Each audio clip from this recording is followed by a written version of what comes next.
Part 1. The rain fell relentlessly on the small town of Arua, turning dusty paths into muddy streams, as though the skies wept in memory of something too heavy to carry alone. And in a quiet, crumbling house on the edge of town, sat Mama Fa, once vibrant, now a shell of sorrow, wrapped in layers of silence and regret. She sat every day in the same wooden chair by the window, staring out at the world with eyes that held 1,000 stories, none of which she ever told anymore. Once, Mama Fa was just Fa, a village girl with dreams as tall as the Iroko trees.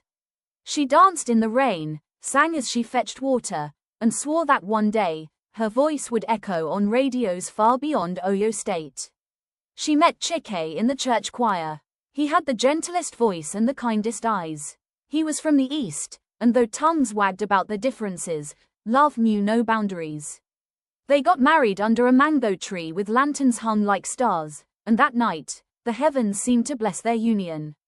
They had one child, Ifealua. From the moment she was born, Ife glowed like the morning sun. Everything she touched turned brighter. She would sing her mother's songs with a voice even purer than Fa's own, and it was clear she had inherited her mother's dreams. At 5, she told her parents she wanted to become Nigeria's greatest singer, not for fame, but so people won't cry anymore. Chike built a small studio in their parlor from scraps and faith, recording his daughter as she sang lullabies and made up songs about rain, trees, and angels. When Ife turned 13, a video of her singing went viral after a local pastor uploaded it. Music labels started calling. Life seemed to finally be shifting. The family moved to Ibadan, then to Lagos. Fa watched her baby girl sing before thousands, and though they now lived in a fine apartment, she still cooked their meals with bare hands and prayed over her child every night. But Lagos was loud. It demanded a price. With success came contracts, agents, stylists, and shows that ended at midnight. Ife was barely 16 when she began pulling away, not out of rebellion, but exhaustion. "Mummy, it's not my dream anymore," she whispered once, tears flowing down her cheeks like a broken dam. "I want to sleep. I want to breathe." But the world wouldn't let her rest. Money was rolling in. Expectations piled up. Chike became the manager, always on calls, always on the road. Fa tried to shield her daughter from it all, but she was losing control over her family, over time, over life itself. It happened on a Friday. Ife had a concert in Abuja. Fa begged her not to go. "Your eyes are red, your voice is hoarse, you haven't eaten all day." But Ife smiled weakly. "It's okay, Mummy. After this one, I'll rest. I promise." They never saw her again. The plane went down minutes after takeoff. "Engine failure," they said. No survivors. Fa didn't cry immediately. She didn't speak. She simply walked to Ife's room, lay on her daughter's bed, and waited for a dream, for a sign, for something to tell her this wasn't real.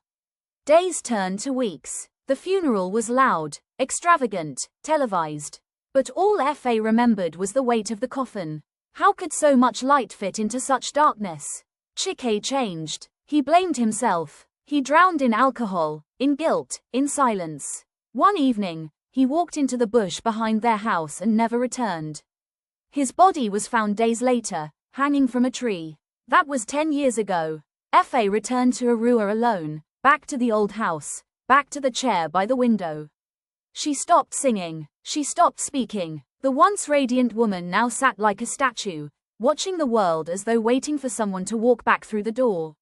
Every Sunday, the neighborhood kids would gather outside her window, whispering stories about the woman whose daughter sang with angels and whose husband followed her there. And every time it rained, Fa would stretch out her hand, as though feeling for a familiar. Some people don't walk into your life to stay. They walk in so you can remember what it feels like to truly be seen. And then they go, and somehow, you survive. I met Obiora in Enugu, during NYSC, in a year that felt like a second chance. I had just left behind a 4-year relationship that ended with a cold text message and a wedding invitation to his new bride. Heartbroken, I wanted the NYSC year to pass like a blur. I avoided people, I avoided feelings, I avoided anything that had the power to hurt. But fate never asks for your permission. Obiora was posted to the same secondary school I was. Tall, soft-spoken, always sketching things in the margins of his notes. He taught fine arts, I taught literature.